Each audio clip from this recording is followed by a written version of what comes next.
Salut à toi.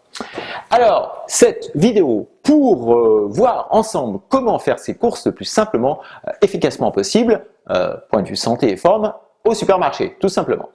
Alors, règle de base, applique le principe 80-20 à l'envers, c'est-à-dire cette fois-ci, tu vas miser sur 20% des rayons en priorité. Voilà, ça c'est mon conseil de base. Et quels sont ces rayons? C'est tout simplement ceux dans lesquels tu vas trouver des aliments non transformés. Des aliments que théoriquement tu pourrais cueillir, ramasser, pêcher, chasser, etc., etc. Donc des aliments qui ne sont pas emballés avec des listes interminables. Voilà, les aliments les moins transformés, déjà là, c'est un bon point. Ça, c'est la règle de base. 20% des rayons des supermarchés à peu près.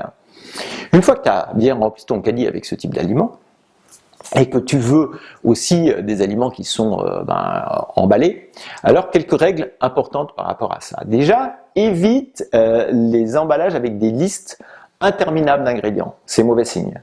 S'il y a 3 ou 4 ingrédients maximum, c'est mieux. Franchement, c'est mieux. Évite aussi les listes avec des noms en rose, tu sais, fructose, glucose, sirop de glucose, fructose, etc.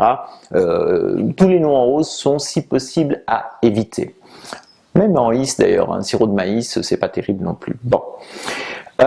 Ensuite, évite les longues listes d'additifs. Alors les additifs, en général, tu as la lettre E, et puis tu as 3 ou 4 chiffres qui suivent. Qu'est-ce que c'est que les additifs? C'est tout simplement tout ce qui concerne les agents conservateurs, les émulsifiants, les acidifiants, les colorants, etc., etc. Franchement, c'est pas tellement nécessaire pour la santé. Donc autant les limiter le plus possible. Vraiment, ça c'est un point important. Ensuite, un point aussi important au niveau de ces ingrédients, c'est que en général, ce qui va se passer, c'est que le premier ingrédient qui est décrit, c'est celui qui compose majoritairement l'aliment transformé en question. Je m'explique, par exemple, si tu vois sucre en premier, et puis ensuite cacao, si c'est du chocolat, tu sais que ton chocolat, il est composé majoritairement de sucre. Le premier ingrédient qui est nommé, c'est toujours celui qui compose majoritairement. Tu vois, c'est en ordre décroissant. Donc, alors, si tu choisis un chocolat et que tu veux d'abord cacao, pâte de cacao, et puis ensuite sucre de canne, etc., déjà, en général, c'est un chocolat noir, par exemple, tu vois.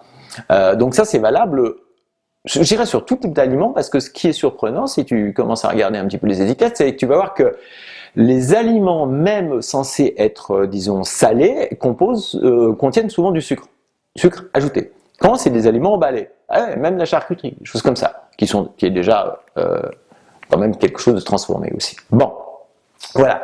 Donc finalement, je résume le conseil du jour de cette vidéo. En fait, tu vas te concentrer prioritairement sur 20% des rayons qui contiennent les aliments non transformés. Et quand tu vas prendre des aliments transformés, tu les prends vraiment avec des étiquettes alimentaires raccourcies, en évitant les additifs, les noms en rose et tous ces trucs-là. Et puis tout ira pour le mieux, voilà, tout simplement. Si tu veux d'autres conseils, d'autres recommandations, tu as aussi un lien sous la vidéo avec un e-book gratuit. Tu peux t'inscrire, évidemment, le recevoir immédiatement. Et puis abonne-toi à la chaîne si tu veux des conseils, des astuces, minceur, forme, bien-être, sport, etc., etc., etc. Voilà quoi. Bon, je reprends ma petite séance et puis à très bientôt. Ciao!